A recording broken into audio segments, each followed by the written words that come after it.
మన అవయవాలు పాడైపోతాయి, కుటుంబము ఆర్థిక ఇబ్బందులు పాలైపోతుంది, బిడ్డలు వాళ్ళు వీళ్ళు తింటుంటే వాళ్ళ వైపు వీళ్ళ వైపు చూడవలసిన పరిస్థితి, భార్య బియ్యము లేక, వండడానికి కూరలు లేక, కట్టుకోవడానికి వస్త్రం లేక ఎన్నో ఇబ్బందులు పడుతూ ఉంటే నువ్వు త్రాగి సంపాదించిందంతా త్రాగింటికి వస్తే నీ భార్యని నీ కోసం బ్రతుకుతుంది, నీ బిడ్డలు నిన్ను చూసుకుని బ్రతుకుతున్నారు, కానీ ఇంకా నువ్వు త్రాగుడిని విడిచిపెడతల్లా. నా ప్రభు అంటున్నాడు, అది పాపము.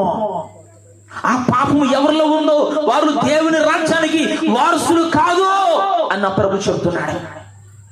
ఒకవేళ ఇంకా నువ్వు మానకపోతే కనుక నువ్వు ఖచ్చితంగా చచ్చిపోతావు, అనుమానం ఏం లేదు. నేను ఎంతమందిని చూస్తానండి, ఎంతమంది. ఎందుకంటే 20 సంవత్సరాలు మెడికల్ ఫీల్డ్లో పనిచేస్తా. అనేక మంది మందు తాగే వారికి కౌన్సిలింగ్